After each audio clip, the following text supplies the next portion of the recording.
One little piece of news that came out over this weekend was the real details on the Sam Darnold contract. And look, I guess this is sort of how the Seahawks do their work in general, but only 1 year is guaranteed. That's right. That's right. All $37 million of this upcoming season, all guaranteed. And then, I kind of had this feeling, Salk, if this is the way they were going to pivot. And I think I even said it on these airwaves. I said, when it's all said and done, I think this is going to be a contract. When the initial numbers came out, 3 years, 115, and then they kind of got down to 3 years, 100.5. And I just kind of felt like, as well as the Geno deal went from a return on investment for the team, kind of felt like, in the struggles obviously Sam had in his final 2 games, this would open the door, that the market opportunity may be there to do a deal very, very similar. And this one may be even more team-friendly than Geno's deal because of all the guarantees on the front end. You were able to give that big bonus because you freed up Tyler's money, you freed up DK's money, you freed up Geno's money. And, I think from an ROI, return on investment standpoint, this has a chance to be yet another home run. So do you take anything out of that regarding their long-term commitment to him and what that actually looks like? Yeah, go prove it. Yeah, I mean, it's going to be, in many ways, kind of like a Geno had to go prove it every single year.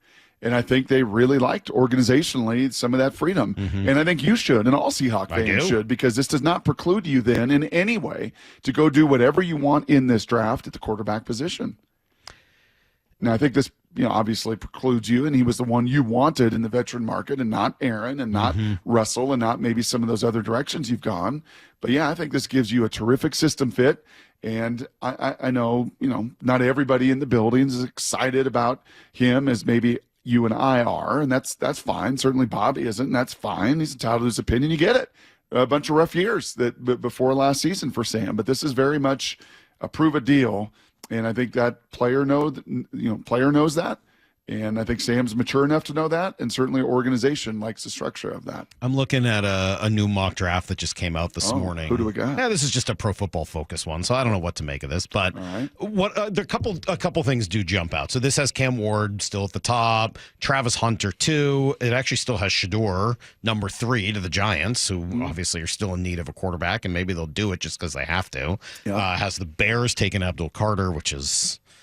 Bears might end up building something pretty good there, man. Yeah. That would be quite the win for them if they could get him. He's a beast. Yep. Couple things jump out. Tyler Warren, I think we've talked about this before. There's no way he's going to be available, so I can stop even looking at it.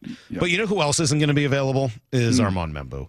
Like, just every time I'm seeing him now in the top 10, and, maybe that's all just wrong, but I've seen it now so many times that it's hard for me to imagine that Membu's actually going to be available for the Seahawks at 18. He's not going to be there at 18. Warren's not going to be there at 18. When you have the very high-quality, good tape that Membu had in college, and then you combine that with things physically that only Tristan Wirfs and Trent Williams have done, at that size and the way those guys have played, it's just not going to happen. It's not going to happen. This has Will Campbell off the board as well from LSU. And so, not surprisingly, you'll see this name a lot. This has the Seahawks at 18 taking Gray Zabel, who may end up playing in. He's been a tackle. He's played all over the line. Maybe he turns out to be their center. When it's all said and done, we'll find out. Some of the guys that are still available in this mock. Booker was off the board, the big guard from Alabama. No, they got Booker going 27th. Okay. To Baltimore. Okay. And I'm looking for, what's the guy from Ohio State? He's not on here. Not in the first round on this one. Jackson's Donovan. not on here. Jackson Really? Donovan. Jackson. Yeah. Excuse me, Donovan Jackson. No. Passing on Kenneth Grant, who they have at 26. It's the big safety from South Carolina, right? Eamon Worry. Sure. He's 29. Interesting. So, you'd have your choice of some of those dudes. Still just 2 quarterbacks on this list, obviously. And so that is going to kind of lead into that second round. Do you think that Jackson Dart becomes a target of theirs with one of their 2 second-round picks? I think pro days and interviews and visits and the next 30-plus days will be really critical with that, and it's going to be really nice.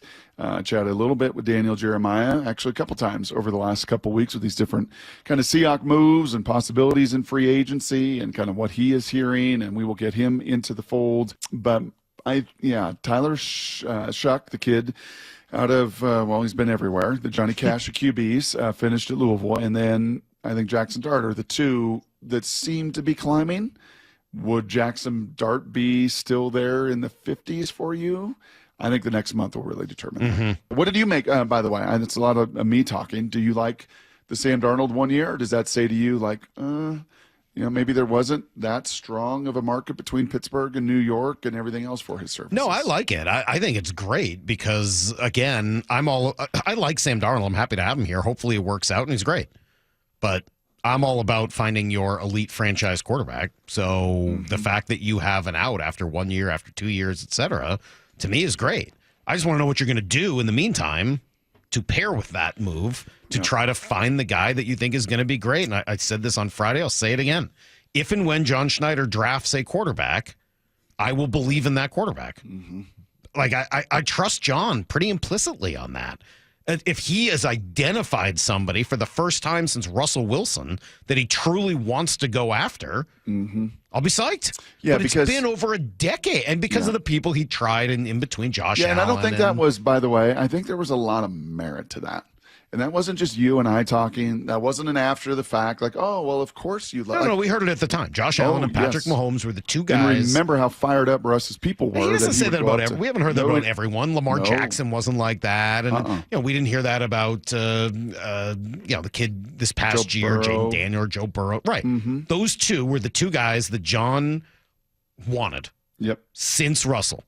So if he ever finds another guy like that, I think I'll be pretty excited and hope that they've got the next Josh Allen or the next Patrick Mahomes.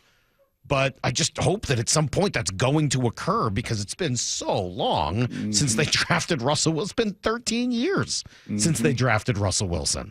It would be really nice if at some point, that's been over a decade, almost a decade and a half, it would be nice if they found somebody else. I would agree with that. And this gives you the flexibility to do that. It does. That's been my favorite part about the whole offseason, the flexibility. You can do whatever you want in the draft. I won't be, I got somebody here saying 360, Seahawks will take a defensive player at 18, and I'm here for all the fans having mental breakdowns. I wouldn't have a mental breakdown. It'd be great. Make your defense elite. I got no problems with that. You draft a D tackle at 18?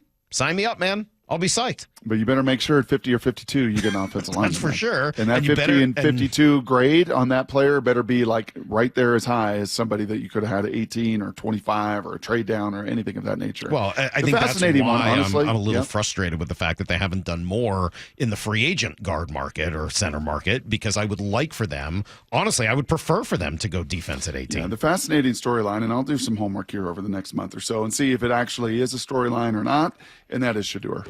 If Shedeur is the QB that just kind of tumbles and falls. And there's a lot of smoke with that. Pro day, again, will matter. Now, when you say tumbles and falls, do you mean like to 18 or in the 20s? The second round? I mean, if he's just kind of fallen and, oh, my gosh, all of a sudden, like if they love his play action and they love his accuracy and they love his command, and there are things with Shedeur that are pretty darn good, and he's been a winner everywhere he has been. And that will be, I'll do some work over the next month. Shedeur comes in and it's just like, man, can I go back to that Colorado offensive line if you don't mind? That was actually not the worst thing I've ever seen.